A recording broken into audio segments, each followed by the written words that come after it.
Hi, and welcome to Mrs. Pam Reads, where we are continuing in our story, The Magic Circle by Katherine Neville. In our last video, we were still in the midst of the letters being traded between John Mark and his mom and Mary Magdalene. And John Mark's mom, who is also a Mary, was telling about what Jesus said at the Last Supper. And he talked about leaven, and he talked about rituals, and he talked about Solomon, and he talked about wisdom, and he talked about all kinds of different things. And at the end, Philip had a question that stated that Song of Solomon sort of seemed controversial to what Jesus was preaching. And Song of Solomon being about wisdom, my understanding from what we read. And so Jesus says, "Indeed, Philip, and that is precisely where the mystery lies." All right, so now we're still doing letters. So this is now Mona Island, Britannia. What year were we in? We're now in AD 44. We've been in AD 42. So this is 2 years later. Mona Islands, Britannia, autumn AD 44. Oh, this is to Miriam of Magdalene at Lugdunum, Gaul, from Joseph of Arimathea at Mona, Sea of Ire, Britannia. That maybe Sea of Ire, is he in Ireland perhaps? I'm not sure. Anyway, dear Miriam, as you see, your last parcel found me, though it took some time to arrive here. Due to last year's conquest of southern Britannia by the Emperor Claudius, I've temporarily relocated our base of activities here to the north, a druidical stronghold where we've received much support. Though I was never physically in danger, the Roman landing was a bloodless takeover. No battles were fought. There were no casualties, and the Romans were in and out in a few months' time, leaving only a few legions behind to start construction. Still, I feared for the safety of those things I possess, which, as you know, are of some value. This leads naturally to the topic of your letter. With regard to your offer, much as I yearn to see you in person, I don't think it a good time for you to travel here just now from Gaul. I'll explain more in detail later. But first, I must convey my great appreciation for the new information you've provided, which I've taken much care in reviewing.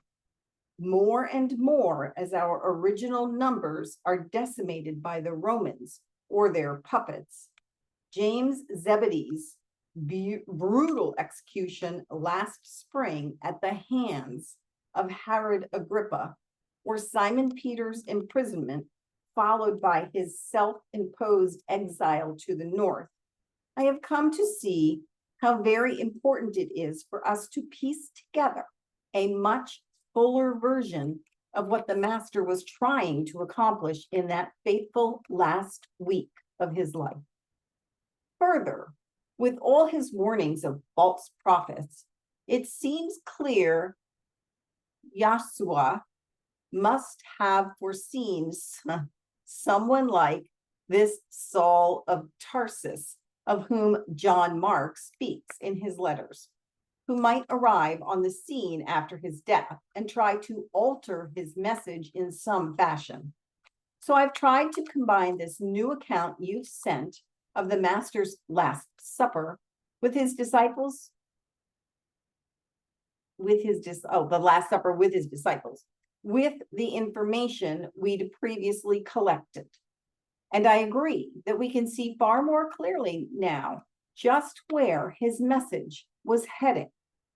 First, the master's presentation of himself as the divine servant whose chief task is to ritually cleanse the temple and all who are about to enter it. Submission.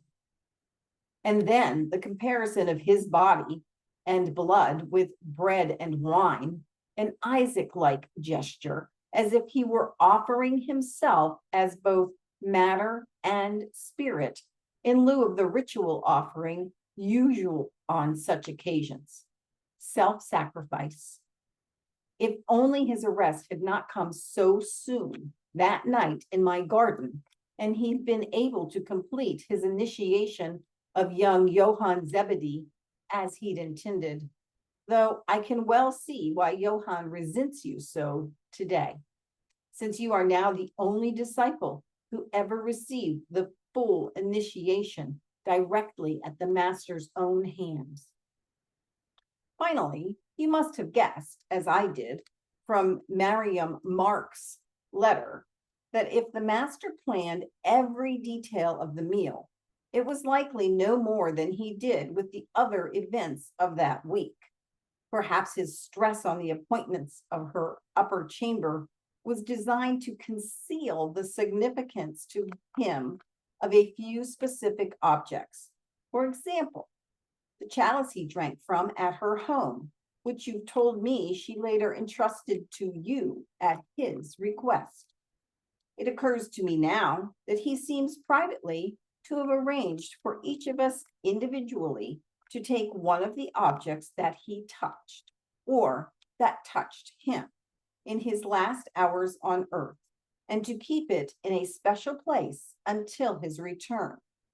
For instance, the garment he wore that Nicodemus preserved after we washed the body, or the spear tip that pierced his side, which I was instructed to remove from the haft of that Roman centurion's javelin and to preserve it, as I have to this day. I believe these objects may possess some sacred power and may be far older than we imagine. But quite a few have been entrusted to me by others, as you know, for Britannia was one of the few outposts that has remained independent of Roman occupation or influence. That is, until now. It's this alone, Miriam, that makes me fear for you to come here with the chalice. I believe the time has come for me to share some information with you that you ought to know, should anything happen to me. Okay, so this is again, Joseph of Arimathea. Perhaps you recall 12 years ago, just before the master's death, the trip I'd just returned from. At the request of the Sanhedrin, I'd been on a special mission to Capri, where I had successfully petitioned the Emperor Tiberius for the return of exiled Jews to Rome. What perhaps you are not aware of is that my escort to Capri on that occasion and my advocate in that plea was none other than the man who has just invaded Britain, Claudius. Furthermore, as our newly minted emperor is likely aware, that interview with his uncle Tiberius was not to be my last. Indeed, I was with Tiberius on the Isles of Paxi not a week before his death. And if Claudius has learned what we were doing there, we must wonder whether he had more than one motive in this recent expedition to Britain. He has left behind 3 legions, now busily engaged in building roads and setting up townships in preparation for the long occupation of Britannia he clearly foresees. They've used native forced labor to build a temple at Camulodunum, Camulodun,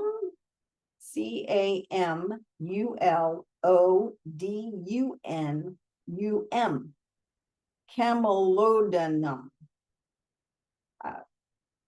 The Emperor Claudius may have failed to find what he sought here, but it seems he plans a more extended visit in the future.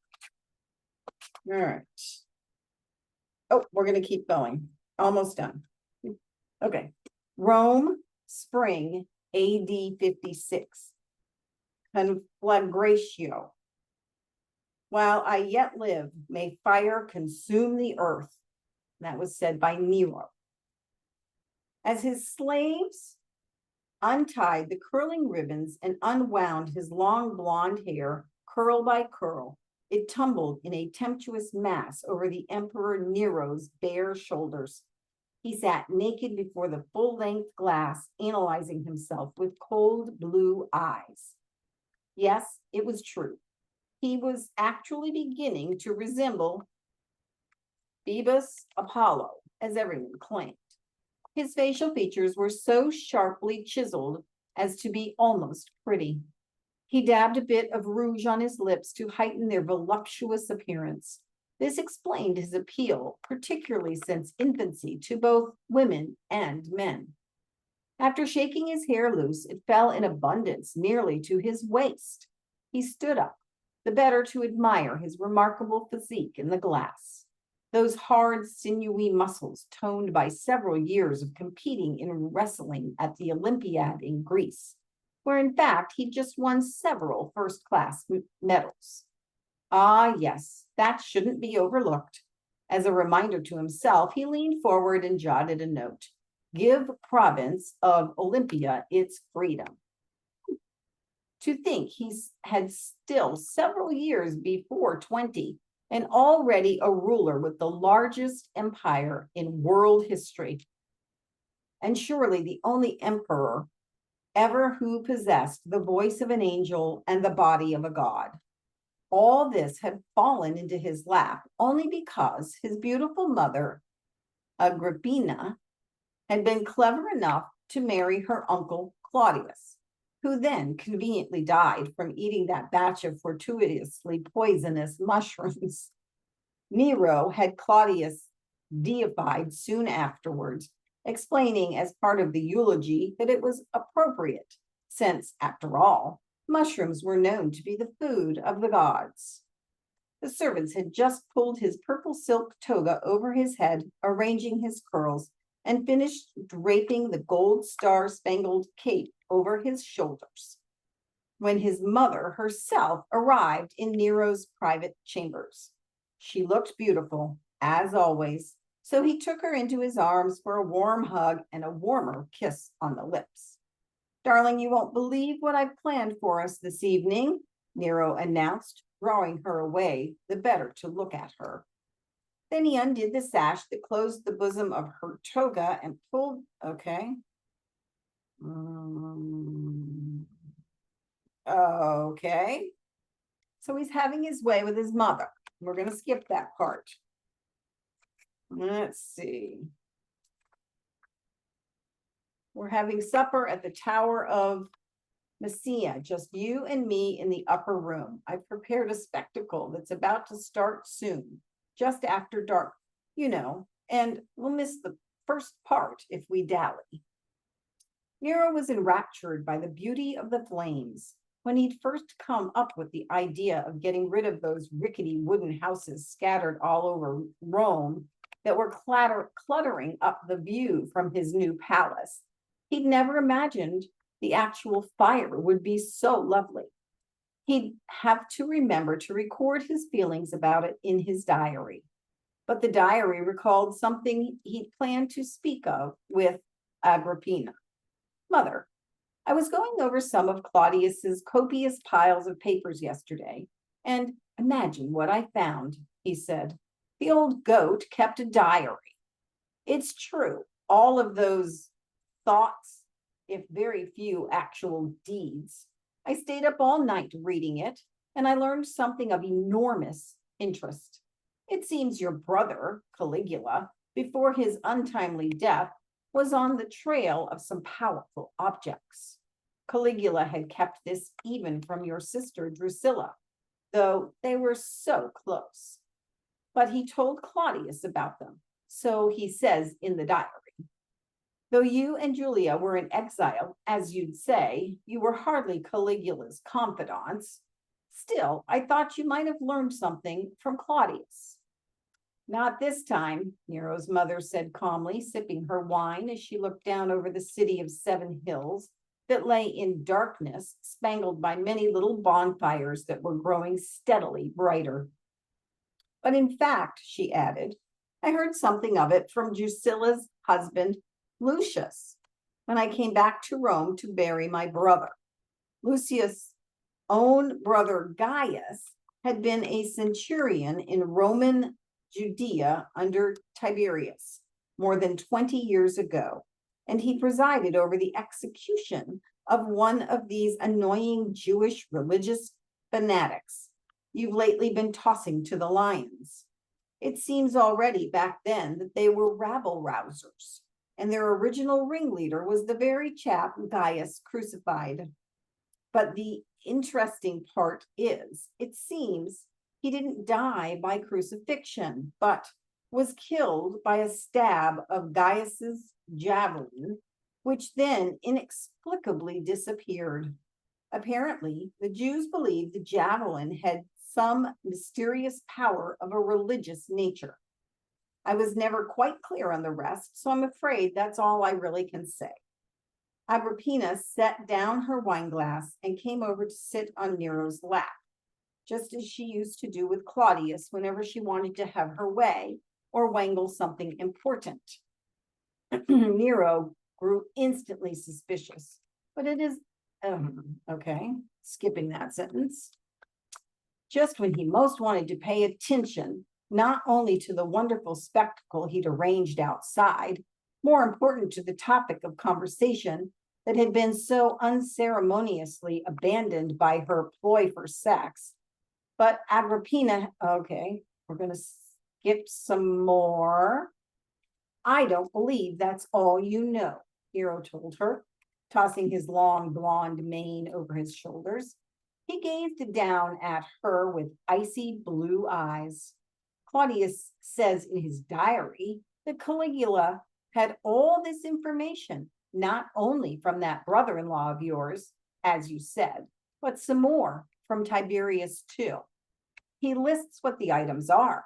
There are 13 of them, and says that though they aren't exactly treasures, they possess some kind of powerful force instead.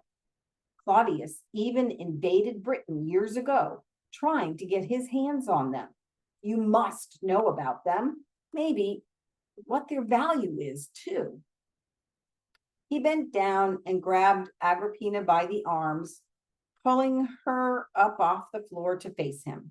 He tried to keep his eyes on her face and away from the beautiful curves of her body, blah, blah, blah, blah, blah. I need a new ship so I can come and go easily from my estate at Bali, Agrippina mentioned, picking up her wineglass as if nothing had occurred since her last sip. It's yours, Nero told her, privately wondering how he might quickly find someone who knew how to build a collapsible boat. The woman held too much power over him, and she knew it. But if he could dispatch Claudius as he had, why not Agrippina too? Then he'd finally be free while possessing more power than anyone else in the world, which brought him back to the topic. What kind of power of a religious nature did Lucius say the Jews believed the javelin possessed? He asked his mother. Oh, Lucius had done quite a study of it, she replied. It involved a number of items the Jews had brought with them out of Babylon or Egypt, and some of the secrets of their mystery religion as well. It all had to do with rebirth, I believe, if these objects were held together in the right hands. Do these Jews really believe that? Nero demanded, or how did Lucius think it could take place? It seems they must be put in the right spot, she said, a place of power, like the caves at Eleusis, or that one at Subico, just outside of Rome, opposite where you're building your summer palace. And of course, the time must be right too. The time, said Nero, you mean morning, afternoon, or midnight, or the time of the year, spring or fall? No, nothing like that, Agrippina said. Lucius said it was a Persian or Egyptian concept.